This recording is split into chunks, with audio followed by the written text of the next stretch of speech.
निःशुल्क रूप से मिलनी चाहिए। क्योंकि एक बार को आप सोचिए, आखिर उस बच्चे की गलती क्या होती है जो एक गरीब घर में पैदा होता है और उसको बेहतर शिक्षा से वंचित होना पड़ता है। शिक्षा के सामने एक पैसे की दीवार खड़ी है, जो जितनी ऊंची दीवार लांघ सकता है, जो जितना अधिक पैसा शिक्षा पे खर्च कर सकता है, वो उतनी बेहतर शिक्षा पा सकता है। लेकिन अगर एक देश एक है, लोकतांत्रिक देश है, तो शिक्षा भी सबको एक समान रूप से तो मिलनी ही चाहिए।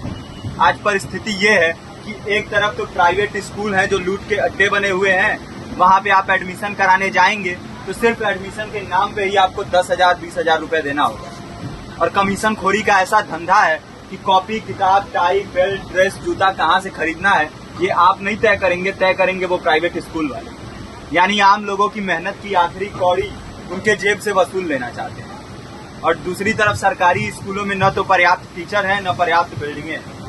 2019 का ही ये पुराना आंकड़ा है कि हर 100 में से 52 स्कूलों में या तो एक टीचर है या 2 टीचर हैं। और उन्हीं टीचरों के ऊपर जिम्मेदारी थोप दी जाती है कि जनगणना करो, मतगणना करो, पशुगणना करो, तमाम काम करवाए जाते हैं। और 19 के बाद से तब से कितने टीचर रिटायर हुए होंगे और 18 के बाद से कोई टीचर की वैकेंसी भी नहीं है। आप खुद भी सोच सकते हैं ये परिस्थिति और कितनी बिगड़ी हो। इसीलिए हम लोग ये मांग उठा रहे हैं, चाहे कोई राष्ट्रपति का बच्चा हो या किसी मजदूर का, सबको शिक्षा एक समान मिलनी चाहिए और निःशुल्क रूप से मिलनी चाहिए। प्रेमचंद ने अपने दौर में भी कहा था कि एक सभ्य समाज में ऊंची से ऊंची तालीम मुफ्त होनी चाहिए और इसका पूरा खर्च गवर्नमेंट को उठाना चाहिए, क्योंकि हमारे देश को फौज से ज्यादा आवश्यकता तालीम की। और शिक्षा से जुड़ता हुआ ही दूसरा मुद्दा हम लोग उठा रहे हैं। दूसरा मुद्दा है रोजगार का। रोजगार की परिस्थिति ये है कि आज सरकारी सेक्टर हो या प्राइवेट, सब कुछ ठेका संविदा के हवाले किया जा रहा है। परमानेंट नौकरियां लगातार घटाई जा रही है। इसी रेलवे में 1995 के आसपास लगभग 18.5 लाख कर्मचारी काम करते थे, लेकिन आज उनकी संख्या 12 लाख है।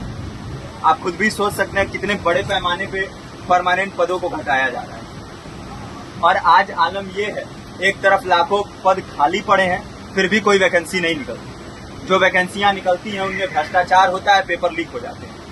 RO, UP police, BPSC, SSC, CGL, ऐसे तमाम पेपर लीक हो चुके हैं, आप लोग भी जानते ही हैं।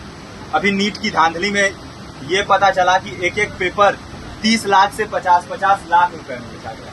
हम और आप तो ये पैसा नहीं दे सकते। पूरी की पूरी कारस्तानी सरकार, प्रशासन, शिक्षा माफियाओं की होती है। और भुगतता कौन है?